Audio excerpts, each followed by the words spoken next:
Welcome back to the Pig Trail Show. We are going to talk a little bit more about some of those NBA Summer League guys that we talked about earlier. And to do so, we're going to bring in our Kevin McPherson from our KRK Studios. And Kevin, we've got three former Hogs in Daniel Gafford, Daryl Macon, and Dusty Hannis playing with some NBA Summer League teams. You've been able to watch them over the past couple of days.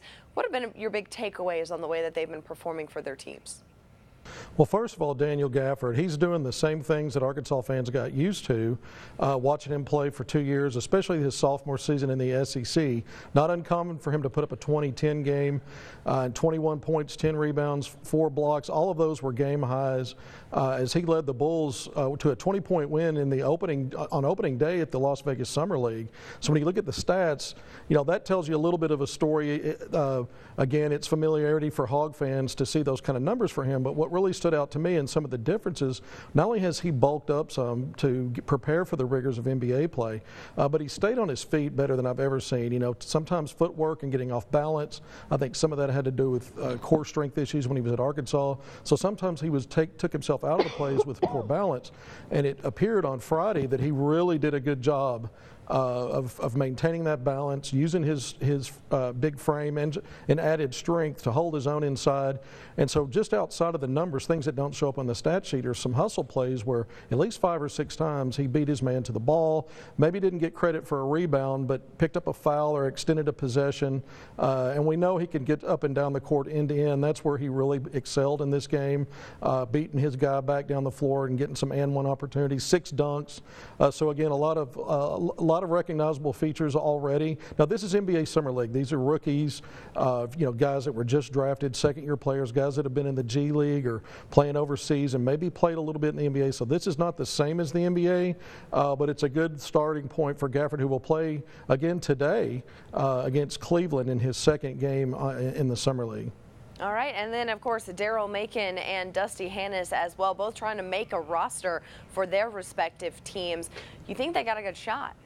Yeah, you know, Daryl Macon is on a 2-way contract. This time last year, he was a free agent with Miami and really played so well in the Summer League that the Dallas Mavericks ended up signing him to a 2-way contract. Those are coveted contracts. A lot of second-round guys are going to be playing for those because those aren't guaranteed contracts, even if you're drafted in the second round. And as a free agent, Macon got on with the Mavs.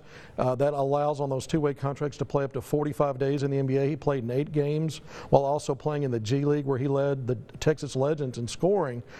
And that's the farm team for the Mavericks, but a guy that so far has taken on a leadership role now in his second run in the Summer League.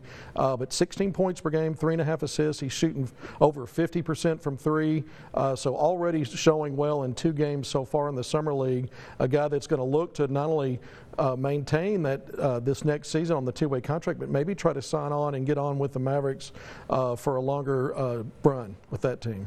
All right, let's talk about a guy who is going to come and visit Arkansas as we talk about the future of the Razorback team in Ithiel Horton. He's a transfer from Delaware visiting on Monday and Tuesday. Yeah, he visited Arkansas earlier in the week, a guy that had a great visit. He said that it was a wonderful experience. He talked about how amazing it was. And what really stood out was the feedback he gave from interacting with head coach Eric Musselman and his staff. He really talked about how these guys broke his game down, showed him things about his own game that he didn't know. So he said, I had a learning experience regardless of where I end up, but it's down to Arkansas and Pitt. He took an unofficial visit to Pitt last Sunday before coming to an official visit to Arkansas. Several other high major programs are after him, but he shut it down.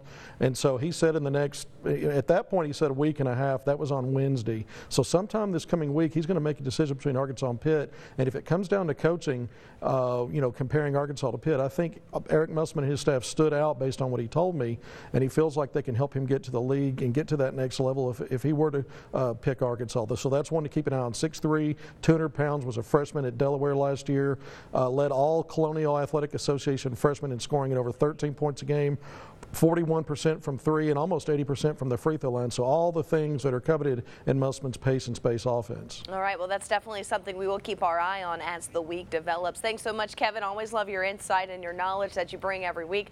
We'll check in with you next week. Coming up on the Pig Trail Show, our exclusive interview with Brady Latham. That's next after the break.